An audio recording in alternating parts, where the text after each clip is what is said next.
Protocols and standards. പ്രോട്ടോകോൾസും സ്റ്റാൻഡേർഡ്സും രണ്ടും ഏകദേശം ഒരേപോലത്തെയാണ്.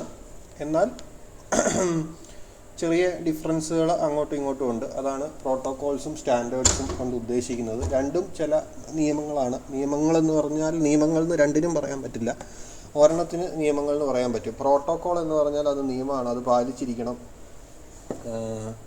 Four example, Indian president Kerala സന്ദർശിക്കുകയാണെങ്കിൽ ഏതെങ്കിലും സംസ്ഥാനം സന്ദർശിക്കുകയാണെങ്കിൽ അവിടെ അദ്ദേഹത്തെ റിസീവ് ചെയ്യാനായിട്ട് ആ സംസ്ഥാനത്തിൻ്റെ ഗവർണർ എയർപോർട്ടിൽ ഉണ്ടായിരിക്കണം എന്നുള്ളതൊരു പ്രോട്ടോക്കോളാണ് അല്ലേ.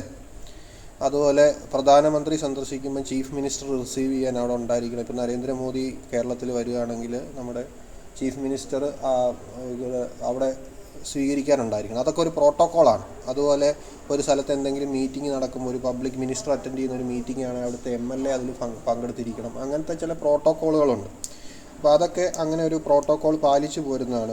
ഒരു ഹയർ ഓഫീസർ, ഒരു SI വരുമ്പോഴത്തേക്കും ഓഫീസിലുള്ള കോൺസ്റ്റബിൾമാരെല്ലാം, പോലീസ് സ്റ്റേഷനിലുള്ള കോൺസ്റ്റബിൾമാരെല്ലാം സല്യൂട്ട് ചെയ്യണം. അതൊരു പ്രോട്ടോക്കോളാണ്.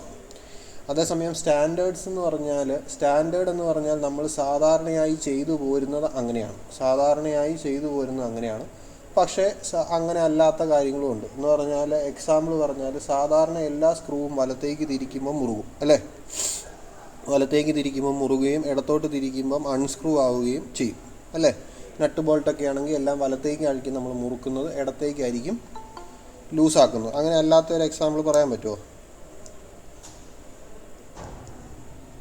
അല്ല, നിങ്ങൾ കണ്ടിട്ടില്ലേ? നിങ്ങളാരെങ്കിലും നിങ്ങളുടെ ചെവിയിൽ നിന്ന് വല്ലതും സ്ക്രൂ ഇളകി പോയിട്ടുണ്ടോ? ആരുടെയെങ്കിലും എൻ്റെ സ്ക്രൂ മുറുക്കണം എന്നൊക്കെ അമ്മമാർ പറഞ്ഞു കേൾക്കാറുണ്ടല്ലോ ഇല്ലേ?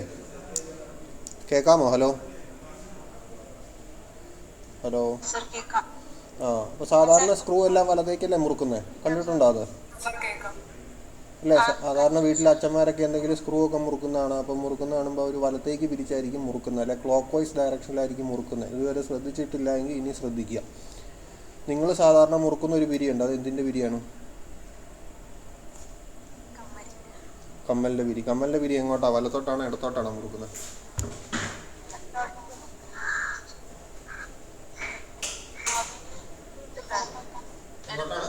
എങ്ങോട്ടാണ് മുറുക്കുന്നത്?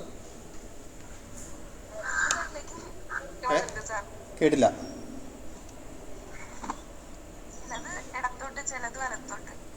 ഒട്ടുമിക്കതും ഇടത്തോട്ടാണ് മുറുക്കുന്നത്. അതായത് കൺവെൻഷണൽ ഡയറക്ഷൻ ഓപ്പോസിറ്റ് ആണ് മിക്കതും മുറുക്കുന്നത്. പക്ഷേ ഇപ്പോൾ ഇടങ്ങുന്ന ഡയമണ്ടിൻ്റെ ഒക്കെ കമ്മൽ വലത്തേക്ക് തന്നെയാണ് മുറുക്കുന്നത് എന്നാണ് എനിക്ക് തോന്നിയിട്ടുള്ളത്. നിങ്ങൾ ഓർക്കുന്നുണ്ടാവും ഞാനിത് ആർക്കാണ് ഈ കമ്മലൊക്കെ ഇട്ട് കൊടുത്തേക്കുന്നതെന്ന് നിങ്ങൾ വിചാരിക്കുന്നുണ്ടാവും അല്ലേ. ആരും സംശയിക്കേണ്ട, എൻ്റെ സ്വന്തം ഭാര്യയ്ക്കും സ്വന്തം പിള്ളേർക്കും മാത്രമേ ഇട്ട് കൊടുത്തിട്ടുള്ളൂ കേട്ടോ. അപ്പോൾ അതെന്താണ്? അത് സ്റ്റാൻഡേർഡാണ്. സാധാരണ എല്ലാം വലത്തോട്ടാണ് മുറുക്കുന്നത് എന്ന് കരുതി വലത്തോട്ട് മുറുക്കുന്ന രീതിയിലേ ചെയ്യാവുള്ളൂ എന്ന് നിർബന്ധമൊന്നുമില്ല. ഇടത്തോട്ട് മുറുക്കുന്ന രീതിയിലും ചെയ്യാം. പക്ഷേ സ്റ്റാൻഡേർഡായിട്ട് എല്ലാവരും വലത്തോട്ട് മുറുക്കുന്ന രീതിയിലായിരിക്കും ചെയ്യുന്നത്. ഇപ്പോൾ ചില കേസിൽ അല്ലാത്ത മുറുക്കുന്നതുകൊണ്ട്, ഇപ്പം മിക്സിയുടെ പിരി മുറുക്കുന്നത് നോക്കിയാൽ മിക്സിയുടെ മേളത്തെ കറങ്ങുന്ന സാധനം ഉണ്ടല്ലോ, അത് മുറുക്കുന്നത് എപ്പോഴും ലെഫ്റ്റ് സൈഡിലോട്ടായിരിക്കും. കാരണം എന്താണെന്ന് ചോദിച്ചാൽ, മിക്സി വലത്ത് സൈഡിലേക്ക് കറങ്ങുമ്പോൾ ഈ പിരി ലൂസായി പോകാതിരിക്കാൻ വേണ്ടി അത് മുറുക്കുന്നത് എപ്പോഴും ഇടതുവശത്തേക്കാണ്. അതുകൊണ്ട് അങ്ങനെ ചില അങ്ങോട്ടും ഇങ്ങോട്ടും ഫ്ലെക്സിബിൾ ആയിട്ടുള്ള ചില കാര്യങ്ങളുണ്ട്. പിന്നെ നമ്മൾ വണ്ടി ഓടിക്കുകയാണെങ്കിൽ വണ്ടി എപ്പോഴും റോഡിൻ്റെ ഇടതുവശത്തൂടെ മാത്രമേ ഓടിക്കാവുള്ളൂ എന്നാണ്. നമുക്കൊരു വെറൈറ്റി ആയിക്കോട്ടെ, എന്നാൽ വലതുവശത്തേക്കൂടെ ഓടിച്ചേക്കാൻ നമുക്ക് വിചാരിക്കാൻ പറ്റുമോ? ഹലോ, പറഞ്ഞോ.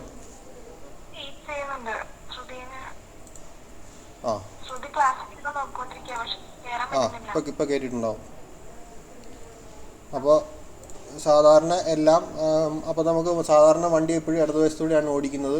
ഒരു വെറൈറ്റി ആയിക്കോട്ടെ എന്നോർത്ത് വലതുവശത്തൂടെ ഓടിച്ചാൽ വണ്ടി വന്ന് ഇടിക്കും. അപ്പോൾ അതങ്ങനെ തെറ്റിക്കാൻ പാടില്ലാത്ത ഇത് കീഴ്വഴക്കാണ്. അതിന് പ്രോട്ടോക്കോൾ എന്ന് പറയും. അതാണ് പ്രോട്ടോക്കോളും സ്റ്റാൻഡേർഡും തമ്മിലുള്ള വ്യത്യാസം. ഡിഫറൻസ് എല്ലാവർക്കും മനസ്സിലായെന്ന് വിചാരിക്കുന്നു. പ്രോട്ടോക്കോൾ എന്ന് പറഞ്ഞാൽ നമ്മൾ നിശ്ചയമായും അങ്ങനെ തന്നെ ചെയ്യണം, അതാണ് പ്രോട്ടോക്കോൾ. സ്റ്റാൻഡേർഡ് എന്ന് പറഞ്ഞാൽ സാധാരണ ആൾക്കാർ ഇങ്ങനെയാണ് ചെയ്യുന്നത്, ഒരു വെറൈറ്റി ആയിക്കോട്ടെ എന്നോർത്ത് നമുക്ക് വേണമെങ്കിൽ തിരിച്ചും ചെയ്യാം. പക്ഷേ അപ്പോൾ ചിലപ്പോൾ നാട്ടുകാർ നമ്മളെ വട്ടാന്നൊക്കെ വിളിക്കും, വട്ടാന്ന് തോന്നുന്നു എന്നൊക്കെ പറയും. ചില കേസ് വട്ടാന്ന് വിളിക്കുന്നത് നല്ലതാണ്. നമുക്കൊരു ഇമേജ് ഉണ്ടായിക്കഴിഞ്ഞാൽ പിന്നെ നമ്മൾ ഒന്നും പേടിക്കണ്ടല്ലോ, നമുക്ക് ഇഷ്ടമുള്ള കാര്യങ്ങളൊക്കെ ചെയ്യാമല്ലോ. അപ്പോൾ protocol, in A communication system an entity is anything capable of sending or receiving information.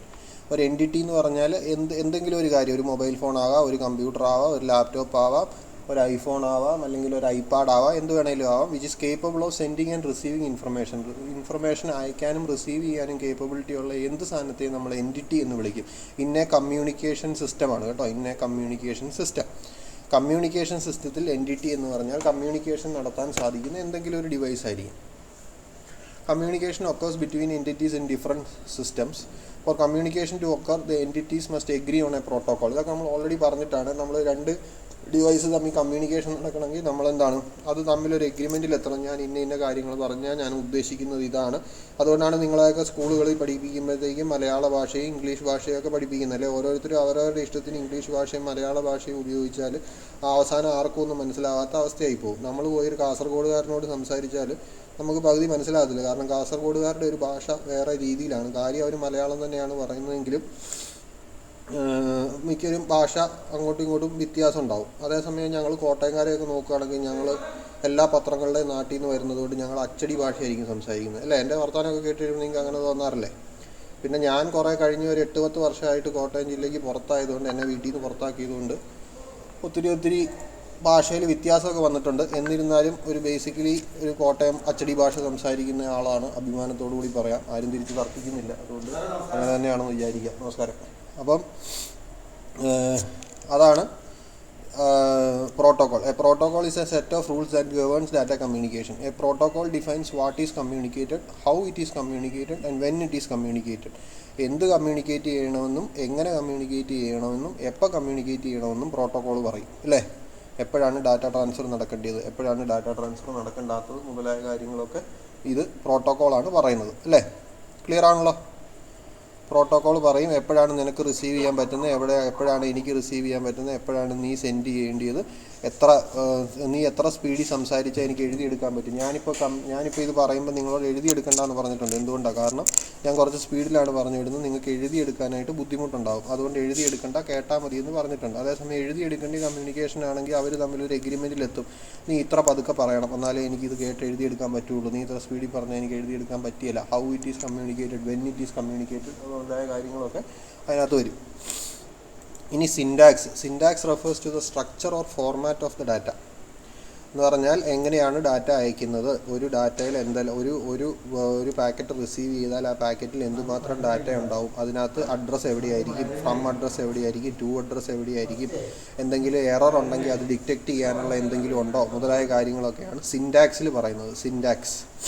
Syntax എന്ന് പറഞ്ഞാൽ it refers to the structure. നമ്മൾ പ്രോഗ്രാമിംഗ് ലാംഗ്വേജ് ഒക്കെ പഠിക്കുമ്പോൾ സിൻടാക്സ് പഠിക്കത്തില്ലേ. സിൻടാക്സ് പഠിക്കുന്നത് എന്താ, അതായത് പ്രിൻ്റ് എഫ് എന്ന് എഴുതിയാൽ പ്രിൻ്റ് എഫ് കഴിഞ്ഞിട്ട് ഒരു ബ്രാക്കറ്റ് ഉണ്ടാകണം, ഫംഗ്ഷൻ്റെ ബ്രാക്കറ്റ് ഉണ്ടാകണം. അത് കഴിഞ്ഞ് ഒരു ആർഗ്യുമെൻറ്റ്, ആദ്യത്തെ ആർഗ്യുമെൻറ്റ് ഇതുണ്ടാകണം, രണ്ടാമത്തെ ആർഗ്യുമെൻറ്റ് ഇതുണ്ടാകണം, %d ഉണ്ടാകണം, ആംപർസാൻഡ് എ ഉണ്ടാകണം എന്നൊക്കെ പറഞ്ഞ് നമ്മൾ പഠിക്കിട്ടില്ലേ. അതാണ് സിൻടാക്സ് എന്ന് പറഞ്ഞാൽ നിയമങ്ങളാണ്. ഇങ്ങനെയൊക്കെയാണ് കമ്മ്യൂണിക്കേഷൻ നടക്കേണ്ടതെന്ന് പറയുന്നതിനാണ് എന്തെന്ന് പറയുന്നത്, സിൻടാക്സ് എന്ന് പറയുന്നത്. സിമാൻറ്റിക്സ് എന്ന് പറഞ്ഞാൽ it refers to the meaning of each section of bit എന്ന് പറഞ്ഞാൽ അതെന്താണ്. പ്രിൻ്റ് എഫ് എന്ന് പറഞ്ഞാൽ പ്രിൻ്റ് എഫ് ഇങ്ങനെ എഴുതണം എന്ന് പറയുന്നതാണ് സിൻടാക്സ്. ഇങ്ങനെ എഴുതിയാൽ അതുകൊണ്ട് എന്താണ് അർത്ഥമാക്കുന്നത് എന്ന് പറയുന്നതാണ് സിമാൻറ്റിക്സ് കൊണ്ട് ഉദ്ദേശിക്കുന്നത്. സിമാൻറ്റിക്സ് എന്താണ് അതിൻ്റെ അർത്ഥം. ഓക്കെ, ഇങ്ങനെ ഇപ്പം 10110 എന്ന് എഴുതിയാൽ അതിൻ്റെ അർത്ഥം എ ആണ്, അല്ലെങ്കിൽ 101101 എന്ന് എഴുതിയാൽ അത് ബി ആണ്, അങ്ങനെ പറയുന്ന. അപ്പോൾ 101101 എന്ന് എഴുതിയാൽ എ ആണെന്ന് പറയുന്നതാണ് അതിൻ്റെ സിൻടാക്സ്. അപ്പോൾ 101011 എഴുതുവാണെങ്കിൽ എന്താണ്, അത് സിൻടാക്സ് ആണ്. അത് എ ആണെന്ന് മനസ്സിലാക്കണം എന്ന് പറയുന്നതിനാണ് സിമാൻറ്റിക്സ് എന്ന് പറയുന്നത്. For example, does an address identify the route to be taken or the final destination of the message. സാധാരണ നമ്മൾ വീടിൻ്റെ അഡ്രസ്സൊക്കെ കൊടുക്കുകയാണെങ്കിൽ അത് ഏകദേശം ഒരു റൂട്ട് പോലെ ആയിരിക്കും പറഞ്ഞേക്കുന്നത്. ഇപ്പോൾ എൻ്റെ അഡ്രസ്സ് പറയുകയാണെങ്കിൽ ടിജോ ജോസ്റ്റോർ, തെക്കേനല്ലൂർ ഹൗസ്, കൊങ്ങാണ്ടൂർ പി, അയർക്കുന്നം, കോട്ടയം എന്ന് പറഞ്ഞാൽ കോട്ടയത്ത് ചെല്ലണം, അയർക്കുന്നം പഞ്ചായത്തിലെത്തണം, അയർക്കുന്നം പഞ്ചായത്തിൽ കൊങ്ങാണ്ടൂർ എന്ന് പറയുന്ന പോസ്റ്റ് ഓഫീസിലെത്തണം, അവിടെ നിന്ന് തെക്കേമരുതൂർ എന്ന് പറയുന്ന വീട്ടിലെത്തണം. അവിടെ എത്തുമ്പോൾ ടിജോ ജോസ്റ്റോർ എന്ന് പറയുന്ന സുമുഖസുന്ദരനായ ഒരു വ്യക്തിനെ നിങ്ങൾക്ക് കാണാൻ സാധിക്കും എന്നാണ് ആ അഡ്രസ്സ് കൊണ്ട് ഉദ്ദേശിക്കുന്നത്. ഇനി അതല്ലാതെ IP അഡ്രസ്സുകളുണ്ടാവും. IP അഡ്രസ്സ് എന്ന് പറഞ്ഞാൽ ഒരു നമ്പർ മാത്രമേ കാണത്തുള്ളൂ. ആ നമ്പർ അങ്ങോട്ടുള്ള പാത്തൊന്നും കാണത്തില്ല. ആ നമ്പർ വെച്ചിട്ട് നമ്മൾ കറക്റ്റ് പാത്തൊക്കെ ഐഡൻറ്റിഫൈ ചെയ്ത് പോകണം. അപ്പോൾ അങ്ങനത്തെ 2 രീതിയിലുള്ള അഡ്രസ്സുകളും വരാം. അതിനെപ്പറ്റിയൊക്കെ ഡീറ്റെയിൽഡ് നമ്മൾ പഠിക്കും പിന്നീട്. Timing refers to what data should be send and how fast they should be send. അതാണ് ഞാൻ പറഞ്ഞത്, എത്ര ഫ്രീക്വൻ്റ് ആയിട്ട് സെൻഡ് ചെയ്യുക, എത്ര സ്പീഡിൽ സെൻഡ് ചെയ്യുക എന്നുള്ളതാണ് ചിലപ്പം ടൈമിംഗ് കൊണ്ട് ഉദ്ദേശിക്കുന്നത്. ഒരു പാക്കറ്റ് സെൻഡ് ചെയ്ത് കഴിഞ്ഞാൽ എത്ര ഒരു പാക്കറ്റ് സെൻഡ് ചെയ്ത് അവനവിടെ റിസീവ് ചെയ്തത് പ്രോസസ്സ് ചെയ്യാനുള്ള സമയം വേണം, അതിനുശേഷം ഇത്ര സമയം കഴിഞ്ഞിട്ട് അത് റിസീവ് ചെയ്യാൻ പാടുള്ളൂ എന്നൊക്കെ പറഞ്ഞ് ഇപ്പം നമ്മൾ പറഞ്ഞു കൊടുക്കുന്ന ഒരാൾ എഴുതിയെടുക്കുകയാണെങ്കിൽ നമ്മൾ പതുക്കെ പതുക്കെ പറഞ്ഞു കൊടുക്കേണ്ടി വരും. അതാണ് ടൈമിങ് കൊണ്ട് ഉദ്ദേശിക്കുന്നത്. ഇത്രയാണ് പ്രോട്ടോക്കോളിൽ വരുന്നത്. ക്ലിയർ ആണോ? പ്രോട്ടോക്കോളിൽ എന്തെങ്കിലും ഡൗട്ട് ഉണ്ടോ?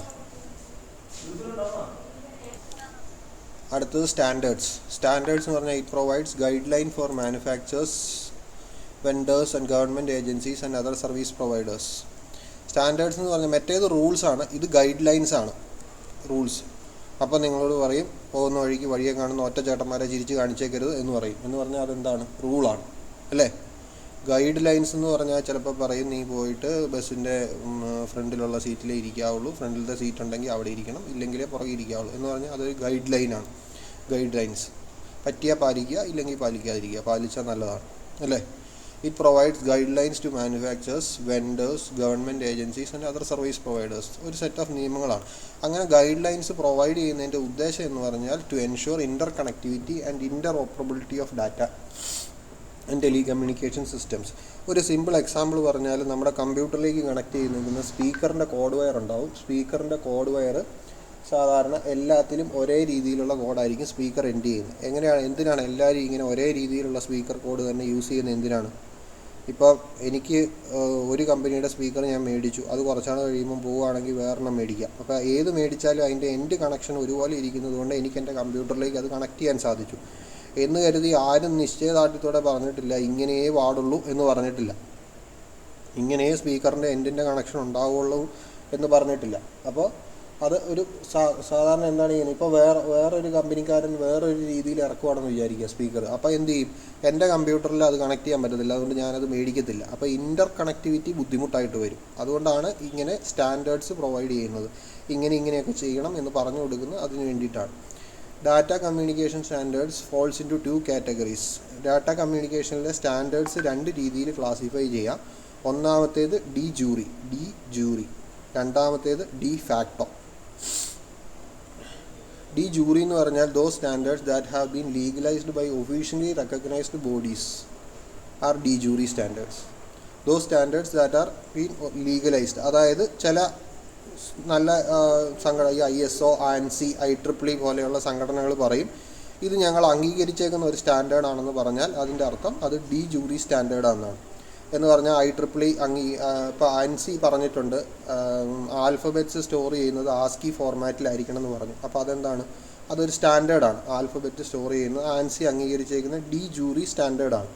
ഇനി ഡി ഫാക്ടോ എന്ന് പറഞ്ഞാൽ പ്രത്യേകിച്ച് ആരും അങ്ങനെയൊന്നും പറഞ്ഞിട്ടില്ല, എന്നിരുന്നാലും അങ്ങനെയാണ് സാധാരണ കാര്യങ്ങളെല്ലാം ചെയ്യുന്നത്. പ്രത്യേകിച്ച് ആരും നിർബന്ധമായിട്ട് ഒരു ഓർഗനൈസേഷനും അല്ലെ ഒരു വ്യക്തിയും ഇതുവരെ അങ്ങനെ പറഞ്ഞിട്ടില്ല, അങ്ങനെ ചെയ്യാവുള്ളൂ എന്ന് പറഞ്ഞിട്ടില്ല. പക്ഷേ എല്ലാവരും പൊതുവെ അങ്ങനെ തന്നെയാണ് ചെയ്തു വരുന്നത് എന്നുള്ളതിനാണ് ഡി ഫാക്ടോ എന്ന് പറയുന്നത്. Standards that have been approved by organization but have been adopted ആ standards through widespread use that have not been approved. അത് പ്രത്യേകിച്ച് ആരും അങ്ങനെ അപ്രൂവ് ചെയ്തിട്ടില്ല. ഓക്കെ, ആൽഫബറ്റ് എന്ന് പറയുന്നത് ഈ കോഡിലായിരിക്കണം ചെയ്തേക്കുന്നതെന്ന് ഇതുവരെ ഓരോ ഓർഗനൈസേഷനും പറഞ്ഞിട്ടില്ല. പക്ഷേ പൊതുവെ എല്ലാവരും അങ്ങനെയാണ് ചെയ്യുന്നത്. അതിന് എക്സാമ്പിളാണ് ഞാൻ ഈ പറഞ്ഞ സ്പീക്കറിൻ്റെ കണക്ഷനൊക്കെ. സ്പീക്കറിൻ്റെ കണക്ഷൻ ആ 3.1 mm ജാക്ക് എന്ന് പറയുന്ന സാധനം നിങ്ങൾ ഹാർഡ്വെയർ പഠിച്ചു തുടങ്ങിയില്ലേ? ഹാർഡ്വെയർ അതിനകത്ത് പഠിക്കും, കണക്റ്റേഴ്സൊക്കെ പഠിക്കും. കണക്റ്റേഴ്സൊക്കെ പഠിക്കുമ്പോൾ നിങ്ങൾക്ക് മനസ്സിലാകും പല കണക്റ്റേഴ്സ് ഉണ്ട്. അതിൽ ചിലത് ഡി ഫാക്ടോ ആയിരിക്കും, ചിലത് ഡി ജൂറി സ്റ്റാൻഡേർഡ് ആയിരിക്കും. ഇപ്പോൾ നമ്മുടെ USB കണക്ഷൻ എന്ന് പറയുന്നത് IEEE അംഗീകരിച്ചേക്കുന്ന ഒരു സ്റ്റാൻഡേർഡാണ് എന്നാണ് എനിക്ക് തോന്നുന്നത്. IEEE ആണോ അതോ വേറെ വല്ല ഓർഗനൈസേഷനാണോ എന്ന് എനിക്കറിയത്തില്ല. എന്തായാലും അതിനകത്ത് ചില സെറ്റ് ഓഫ് നിയമങ്ങളൊക്കെ പറയുന്നുണ്ട്. അതായത് അതിനകത്ത് ഇത്ര കണക്ഷൻ ഉണ്ടായിരിക്കണം, ഇന്ന ലൈൻ ഇന്നതിനായിരിക്കണം, ഒരെണ്ണം വോൾട്ടേജ് സപ്ലൈ ആയിരിക്കണം, അടുത്തത് ഡാറ്റ ആയിരിക്കണം, പിന്നെ ഒരെണ്ണം ഗ്രൗണ്ട് ആയിരിക്കണം, അങ്ങനെ പല കാര്യങ്ങൾ പറയുന്നുണ്ട്. അതപ്പോൾ ഒരു ഓർഗനൈസേഷൻ അംഗീകരിച്ചാണ്. അങ്ങനെയുള്ളതിന് ഡി ജൂറി എന്ന് പറയും. അതേസമയം ഡി ഫാക്ടോ പ്രത്യേകിച്ച് ആരും ഒന്നും പറഞ്ഞിട്ടില്ല, എന്നാലും എല്ലാവരും പിരി വലത്തേക്ക് തന്നെ ഇരിക്കുമ്പോൾ മുറുക്കുന്ന രീതിയിലാണ് വെക്കുന്നത് എന്ന് പറഞ്ഞാൽ എന്താണ്? അത് ഡി ഫാക്ടോയാണ്. അപ്പോൾ പ്രോട്ടോകോൾസും സ്റ്റാൻഡേർഡ്സും തമ്മിലുള്ള ഡിഫറൻസ് മനസ്സിലായെന്ന് വിചാരിക്കുന്നു. സ്റ്റാൻഡേർഡ്സിനകത്ത് തന്നെ ഡി ജൂറിയും ഡി ഫാക്ടോയും തമ്മിലുള്ള ഡിഫറൻസും മനസ്സിലായെന്ന് വിചാരിക്കുന്നു. എന്തെങ്കിലും ഡൗട്ടുണ്ടോ? അടുത്തത് ലെയേർഡ് അപ്രോച്ചിങ് പ്രോട്ടോകോൾ. പ്രോട്ടോകോൾ സാധാരണ ഒരു ലെയേർഡ് അപ്രോച്ചായിട്ടാണ് ചെയ്യുന്നത്. പല ലെയറുകളായിട്ടായിരിക്കും ചെയ്തേക്കുന്നത്. ഇങ്ങനെ പല ലെയറായിട്ട് layer 0, layer 1, layer 2 etcetera layer N വരെ N ലെയേഴ്സായിട്ട് ചെയ്തിട്ടുണ്ടാവും. പ്രോട്ടോകോൾ എന്ന് പറഞ്ഞാൽ ഞാൻ പറഞ്ഞു നിയമങ്ങളാണ്. 2 പേര് തമ്മിൽ കമ്മ്യൂണിക്കേഷൻ നടക്കുന്നതിനുള്ള നിയമങ്ങളാണ് പ്രോട്ടോക്കോൾ എന്ന് പറയുന്നത്. ഇങ്ങനെ ലെയേർഡ് ആയിട്ടായിരിക്കും പ്രോട്ടോക്കോൾ വെച്ചേക്കുന്നത്. ലെയേർഡ് ആയിട്ട് വെച്ചേക്കുന്നതിൻ്റെ ഉദ്ദേശം എന്താണെന്ന് ചോദിച്ചാൽ, ഈ മോഡുലാരിറ്റി പലതായിട്ട് ഡിവൈഡ് ചെയ്യാൻ വേണ്ടിയിട്ടാണ്. നമ്മുടെ കയ്യിലുള്ള ഫങ്ഷനാലിറ്റീനെ പല പല ചെറിയ മൊഡ്യൂൾസ് ആയിട്ട് ഡിവൈഡ് ചെയ്യാൻ വേണ്ടിയിട്ടാണ് ലെയേർഡ് അപ്രോച്ച് ഉപയോഗിക്കുന്നത്. കാരണം എന്താണെന്ന് ചോദിച്ചാൽ, എല്ലാം കൂടെ ഒരു ഡിവൈസിനകത്ത് ഇൻകോർപ്പറേറ്റ് ചെയ്ത് വെച്ചാൽ എന്തെങ്കിലും കാരണവശാൽ ആ ഡിവൈസിന് ഒരു കംപ്ലൈൻറ്റ് വന്നാൽ അപ്പം തന്നെ ഇത് ഫുള്ള് ബ്രേക്കായി പോകും. ആ ഫുൾ ഡിവൈസ് ബ്രേക്കായി പോകും.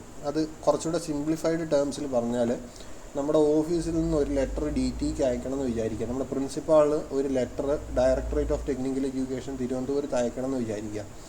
ഒരു കാര്യം പ്രിൻസിപ്പാൾ ആലോചിച്ചു. പ്രിൻസിപ്പാൾ അപ്പം തന്നെ അത് അപ്പുറത്ത് പോയിരുന്നു കമ്പ്യൂട്ടറെ ടൈപ്പ് ചെയ്തു. പ്രിൻസിപ്പാൾ ഇപ്പുറത്ത് വന്നത് പ്രിൻ്ററെ കൊടുത്ത് പ്രിൻ്റ് എടുത്തു. പ്രിൻസിപ്പാൾ ഇപ്പുറത്ത് വന്ന് DTയുടെ ലെറ്റർ നോക്കിയിട്ട് DTയുടെ അഡ്രസ്സ് നോക്കിയിട്ട് DTയുടെ അഡ്രസ്സ് എടുത്തു. ഒരു എൻവലപ്പ് എടുത്തു. എൻവലപ്പ് എടുത്ത് അതിനകത്ത് ഈ ലെറ്റർ ഇട്ടു. അതിൻ്റെ പുറത്ത് അഡ്രസ്സ് എഴുതി. എന്നിട്ട് പ്രിൻസിപ്പാൾ നേരെ പോസ്റ്റ് ഓഫീസിൽ പോയിട്ട് ഈ സാധനം അവിടെ കൊണ്ട് ഇടുകയാണെന്ന് വിചാരിക്കാം. അതാണോ നല്ലത്? അതോ പ്രിൻസിപ്പാൾ ഒരു ലെറ്റർ വേണമെന്ന് പറഞ്ഞു, അപ്പം തന്നെ അവിടെ ഇരിക്കുന്ന ടൈപ്പിസ്റ്റിനോട് പറഞ്ഞു എനിക്ക് ഇന്ന ഫോർമാറ്റിലൊരു ലെറ്റർ വേണമെന്ന് പറഞ്ഞു.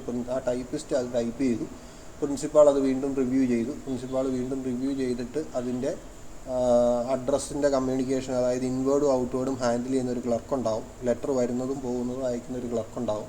അയാളുടെ കൊടുത്തു. അയാൾ അഡ്രസ്സ് നോക്കി പെട്ടെന്ന് എഴുതി എൻവലപ്പ് ഒട്ടിച്ചു. അത് കഴിഞ്ഞ് PUൻ്റെ കൊടുത്തു പോസ്റ്റ് ഓഫീസിൽ കൊണ്ട് ഇടാൻ പറഞ്ഞു. ഇതിലേതാണ് നല്ലത്?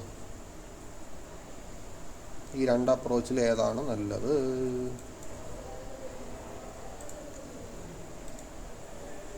അപ്പോൾ ഇതിൽ രണ്ടാമത്തേത് തന്നെയാണ് ഒബ്വിയസ്ലി നല്ലത്. എല്ലാവരും തന്നെ രണ്ടാമത്തേതാണ് നല്ലതെന്നാണ് പറഞ്ഞത്. അപ്പോൾ രണ്ടാമത്തേത് തന്നെയാണ് ഒബ്വിയസ്ലി നല്ലത്. കാരണം എന്താണെന്ന് ചോദിച്ചാൽ, പ്രിൻസിപ്പാൾ എന്ന വ്യക്തിക്ക് ഒത്തിരി കാര്യങ്ങൾ ആ പ്രിൻസിപ്പാളിൻ്റെ ഒരു ലെവലിൽ നിന്നുകൊണ്ട് ചെയ്യാനുള്ളതായിട്ടുള്ള ഒത്തിരി കാര്യങ്ങളുണ്ടാവും.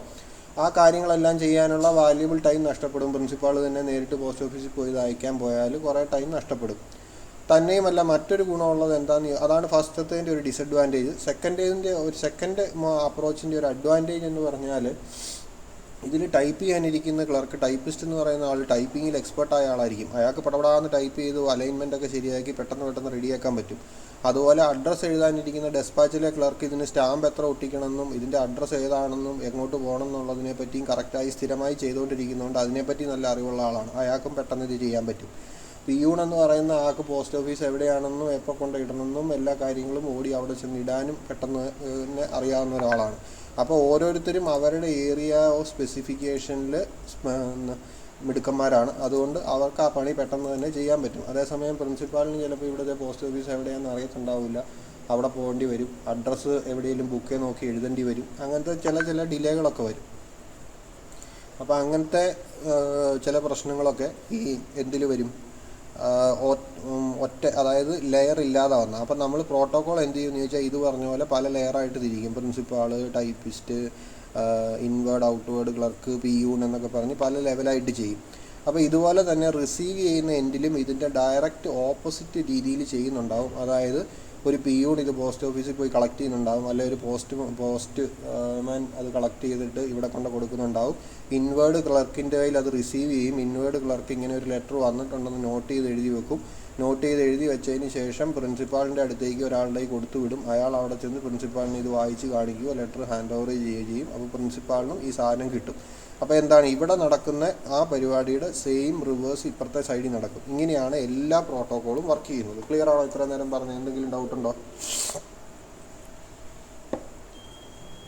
The basic idea of layered architecture is to provide the design into simple pieces. Simple pieces ആയിട്ട് സ്പ്ലിറ്റ് ചെയ്ത് എഴുതുകയാണ്. അപ്പോൾ തന്നെയുമല്ല, ഒരു ഗുണമുള്ള എന്താണെന്ന് ചോദിച്ചാൽ, ഇപ്പോൾ പ്രിൻസിപ്പാൾ തന്നെ എല്ലാ പണിയും ചെയ്യുകയാണെങ്കിൽ ഒരു ദിവസം പ്രിൻസിപ്പാളിന് വരാൻ സാധിച്ചില്ല എങ്കിൽ അന്നത്തെ ദിവസം യാതൊരു പണിയും നടക്കത്തില്ല. കാരണം പ്രിൻസിപ്പാളല്ലേ എല്ലാ പണിയും ചെയ്യുന്നത്.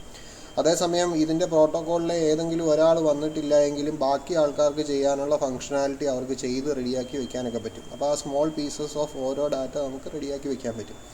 Each layer adds to the service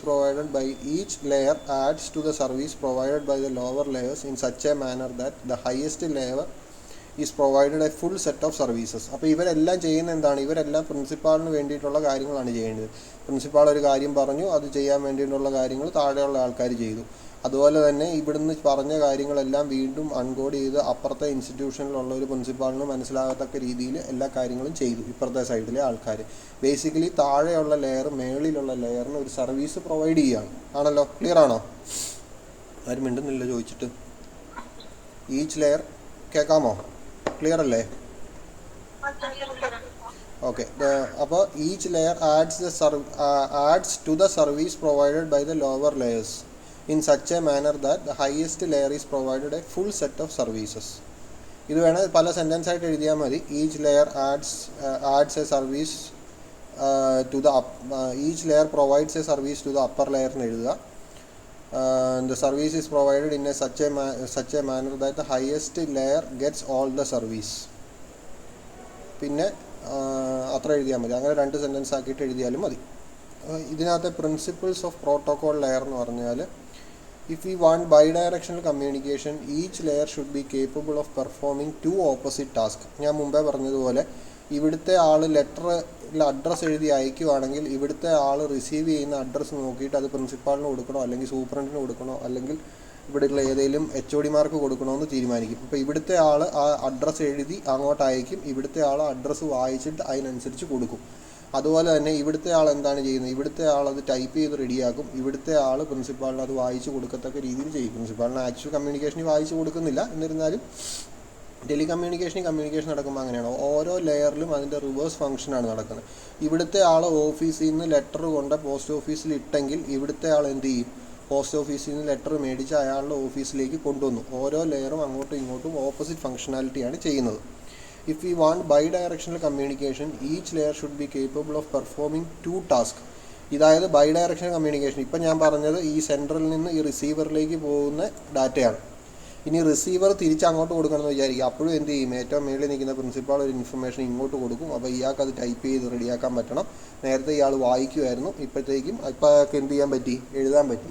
മറ്റേ CID മൂസ സിനിമയ്ക്കകത്ത് CID മൂസ അല്ല ഏതോ സിനിമയ്ക്കകത്ത് ഹരിശേഷവും പറയത്തില്ലേ, സാറേ എനിക്ക് എഴുതാനല്ലേ അറിയത്തുള്ളൂ വായിക്കാൻ അറിയില്ലല്ലോ എന്ന് പറഞ്ഞ പോലെയാണ്. ഇയാൾക്ക് എഴുതാനും അറിയണം വായിക്കാനും അറിയാൻ പറ്റണം, എഴുതാനും അറിയണം വായിക്കാനും അറിയാൻ പറ്റണം. അതുപോലെ ഇവിടുത്തെ ആൾക്ക് എന്താണ്, ഇവിടുത്തെ ആൾക്ക് അഡ്രസ്സ് എഴുതി അങ്ങോട്ട് കൊടുക്കാൻ പറ്റി, ഇവിടുത്തെ ആൾക്ക് അഡ്രസ്സ് വായിച്ചിട്ട് അതിനനുസരിച്ച് ആർക്കാന്ന് വെച്ചാൽ അത് കൊടുക്കാൻ പറ്റി. അപ്പോൾ ഇയാൾക്ക് അങ്ങോട്ട് അയക്കണമെങ്കിൽ ഇയാൾ അതിൻ്റെ നേരെ റിവേഴ്സ് ചെയ്യാൻ പറ്റണം, അഡ്രസ്സ് എഴുതാൻ ഇയാൾക്ക് പറ്റണം.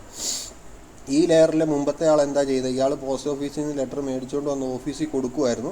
ഇവിടുന്ന് അങ്ങോട്ടാണ് കമ്മ്യൂണിക്കേഷൻ നടക്കുന്നതെങ്കിൽ ഈ ലെയറിലുള്ള ആൾക്ക് ഓഫീസിൽ നിന്ന് ലെറ്റർ മേടിച്ച് പോസ്റ്റ് ഓഫീസിൽ കൊണ്ട് ഇടാൻ പറ്റണം. ക്ലിയർ ആണോ? അപ്പോൾ if we want bidirectional communication each layer should be capable of performing 2 task 1 in each direction. അങ്ങോട്ടും ഇങ്ങോട്ടും ഡയറക്ഷനിൽ കമ്മ്യൂണിക്കേഷൻ ചെയ്യാൻ പറ്റണം.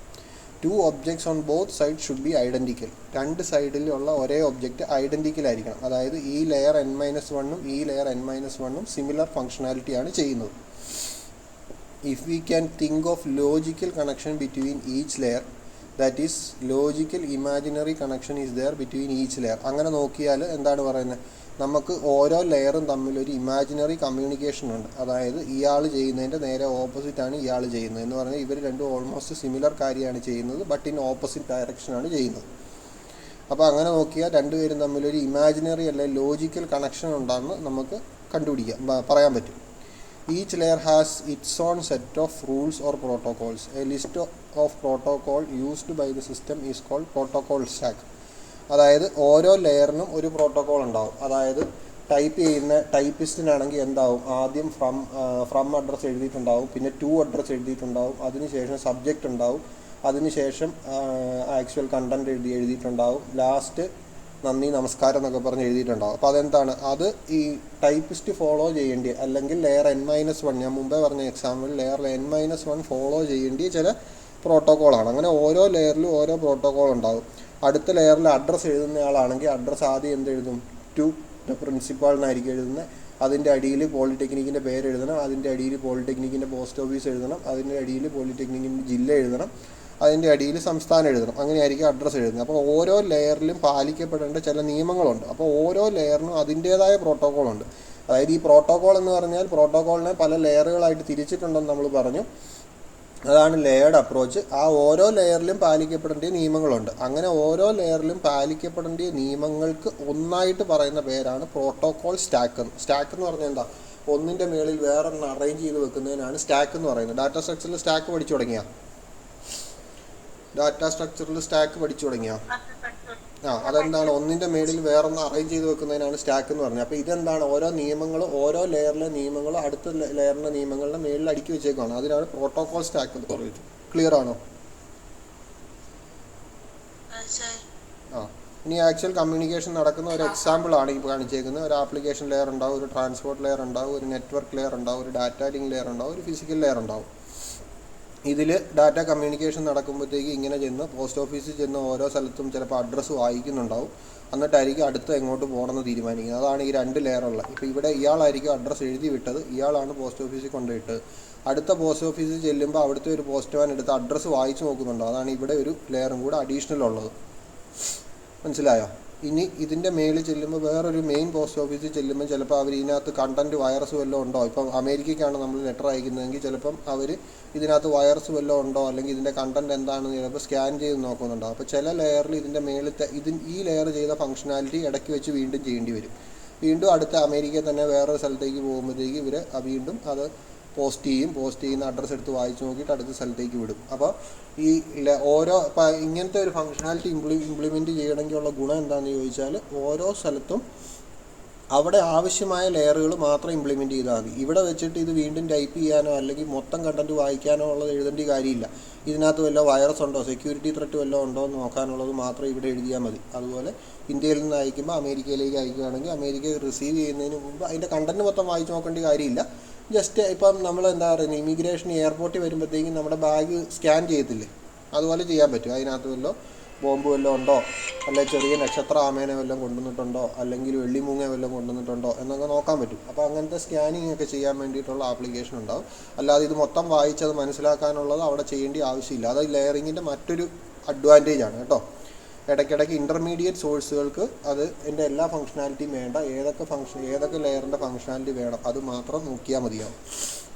അത് ബേസിക്കലി പറഞ്ഞാൽ പ്രോട്ടോകോൾ എന്ന് പറഞ്ഞാൽ ഒരു ലെറ്റർ എഴുതി അതിൻ്റെ പുറത്ത് ഒരു ലെറ്ററിൻ്റെ കണ്ടൻറ്റ് ആദ്യം പറഞ്ഞു കൊടുത്തു, അതിൻ്റെ പുറത്ത് ആ ലെറ്റർ ആക്ച്വലി എഴുതി ആ ലെറ്റർ എൻവലപ്പിലിട്ട് അതിൻ്റെ പുറത്ത് ഒരു അഡ്രസ്സ് ഒട്ടിച്ച് അഡ്രസ്സിൻ്റെ പുറത്ത് സ്റ്റാമ്പ് ഒട്ടിച്ച് പോസ്റ്റ് ഓഫീസിലിട്ട് തിരിച്ച് ഓരോ സ്ഥലത്ത് ചെല്ലുമ്പോഴത്തേക്കും ചിലപ്പോൾ ഓരോ സ്ഥലത്ത് ചെല്ലുമ്പോൾ എന്ത് ചെയ്യും, അഡ്രസ്സ് വായിച്ചിട്ട് റൗട്ട് ചെയ്യും. ഇനി ചില സ്ഥലത്ത് ചെല്ലുമ്പോൾ എൻവലപ്പിനകത്ത് വല്ല വൈറസ് ഇട്ടിട്ടുണ്ടോ, വല്ല കൊറോണ വൈറസും അതിനകത്ത് കിടപ്പുണ്ടോ, അല്ല വേറെ എന്തെങ്കിലും വൈറസ് എൻവലപ്പിനകത്ത് ഇട്ടാണോ നമ്മുടെ രാജ്യത്തിലേക്ക് വരുന്നതെന്ന് അറിയാൻ വേണ്ടിയിട്ട് അവരെന്തെങ്കിലും എൻവലപ്പ് തുറന്ന് നോക്കുന്നുണ്ടാവും. പക്ഷേ അതിൻ്റെ ആക്ച്വൽ കണ്ടൻറ്റ് നോക്കുന്നുണ്ടാവില്ല.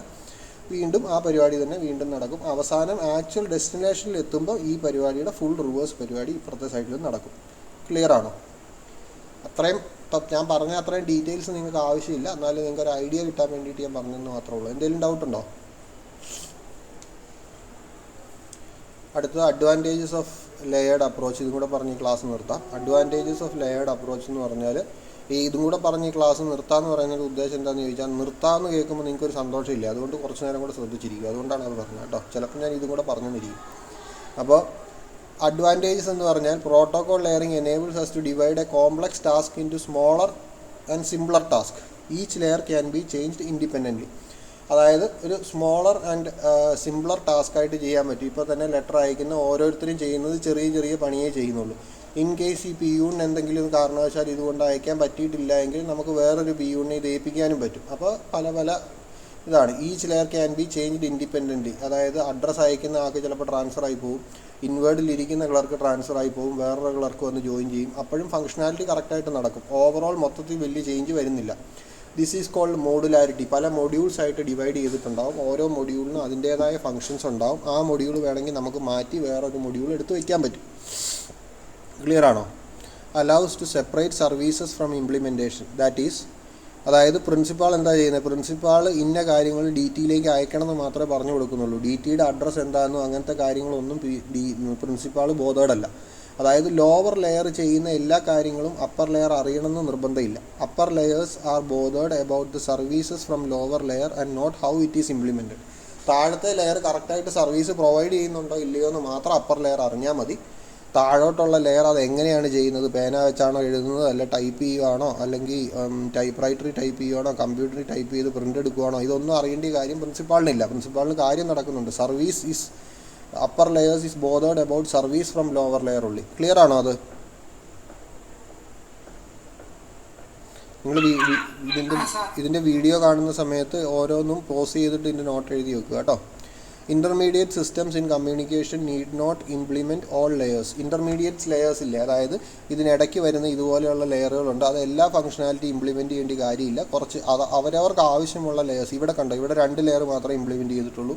അതായത് ഒരു പോസ്റ്റ് ഓഫീസിൽ അതിൻ്റെ അഡ്രസ്സ് വായിക്കാനും അടുത്ത സ്ഥലത്തേക്ക് വിടാനും ഉള്ളത് മാത്രം ചെയ്താൽ മതി. ഇവിടുത്തെ പോസ്റ്റ് ഓഫീസിലും ആ അഡ്രസ്സ് വായിക്കാനും അടുത്ത സ്ഥലത്തേക്ക് വിടാനുള്ളത് ചെയ്താൽ മതി. അതേസമയം ഇന്ത്യയിൽ നിന്ന് മറ്റൊരു സ്ഥലത്തേക്ക് പോകുമ്പോഴത്തേക്കും അവിടെ അഡ്രസ്സ് ഇവിടെ അടുത്ത സ്ഥലത്തേക്ക് വിടാനുള്ള ഫംഗ്ഷനാലിറ്റി വേണം, അഡ്രസ്സ് വായിക്കാനുള്ള ഫംഗ്ഷനാലിറ്റിയും വേണം, ആ എൻവലപ്പിനകത്ത് എന്തെങ്കിലും അരുതാത്ത സാധനം ഉണ്ടോ എന്ന് നോക്കാനുള്ള ഒരു ഫംഗ്ഷനാലിറ്റിയും കൂടെ വേണ്ടി വരും. അതായത് ഇവിടെ അത് തന്നെ ആയിരിക്കും ചെയ്യുന്നത് കേട്ടോ. ഇതിനകത്ത് വേറെ ഒന്നും ഇല്ലാതെ ഒട്ടിക്കുക എന്നുള്ളതാണ് ഈ ലെയർ ചെയ്യുന്നത്. ആ സെയിം പണിയായിരിക്കും ഇവിടെ വരുമ്പോഴത്തേക്കും ഇമിഗ്രേഷൻകാർ ചെയ്യുന്നത്. നമ്മൾ ബാഗിനകത്ത് വേറെ കുഴപ്പമുള്ള സാധനമൊന്നും ഇല്ലയെന്ന് ഉറപ്പ് വരുത്തി അടയ്ക്കില്ലേ, അതാണ് ഈ നെറ്റ്വർക്ക് ലെയർ ചെയ്യുന്നത്. അപ്പോൾ ബാഗിനകത്ത് വേറെ കുഴപ്പമില്ലാത്ത സാധനം ഉണ്ടോ ഇല്ലയോ എന്ന് നോക്കുന്ന ഒരു ഫംഗ്ഷനാലിറ്റിയും കൂടെ ഇവിടെ ചെയ്യേണ്ടി വരും. അതേസമയം അതിനകത്തേത് വായിക്കാനും ടൈപ്പ് ചെയ്യാനും ഉള്ള ഫംഗ്ഷനാലിറ്റി ഒന്നും അവർ ചെയ്യേണ്ട കാര്യമില്ല. Intermediate systems in communication need not implement all layers. They just need to implement those layers which are required എന്നും കൂടെ എഴുതിക്കും കേട്ടോ. Those layers which are required by them എന്ന് എഴുതണം. അടുത്തത് ISO OSI ലെയേർഡ് ആർക്കിടെക്ചർ ആണ്. 7 ലെയർ ഉണ്ട്. ഇത് വളരെ ഇമ്പോർട്ടൻ്റ് ആയിട്ടുള്ള ഫസ്റ്റ് മൊഡ്യൂളിലെ ഏറ്റവും ഇമ്പോർട്ടൻറ്റ്. ഞാൻ നേരത്തെ ഒരു ടോപ്പിക്ക് പഠിപ്പിച്ചപ്പോൾ സെക്കൻഡ് ഏറ്റവും ഇമ്പോർട്ടൻ്റ് ഉള്ളതെന്ന് പറഞ്ഞായിരുന്നു. ഇതാണ് ഏറ്റവും ഇമ്പോർട്ടൻ്റ് ആയിട്ടുള്ള ടോപ്പിക്ക്. ഇത് 7 ലെയർ ഫംഗ്ഷനാലിറ്റി ഉണ്ട്. ഈ പറഞ്ഞ പോലെ നമ്മൾ ഈ ലെയേർഡായിട്ട് ഓരോ ലെയറും എന്ത് ചെയ്യുന്നു എന്നുള്ളത് ഡീറ്റെയിൽഡായിട്ട് പഠിക്കാനുണ്ട്. ഒരു 105% ഇത് ക്വസ്റ്റ്യൻ ഫസ്റ്റ് മൊഡ്യൂളിൽ നിന്ന് ചോദിക്കും. അതുകൊണ്ട് അത് അടുത്തൊരു ക്ലാസ്സിൽ കണ്ടിന്യൂസ് ആയിട്ട് പഠിപ്പിച്ച് തീർക്കാമെന്ന് ഞാൻ വിചാരിക്കുന്നു. വേറെ ഒന്നും ഡൗട്ടും ഇല്ലയെന്ന് വിചാരിക്കുന്നു.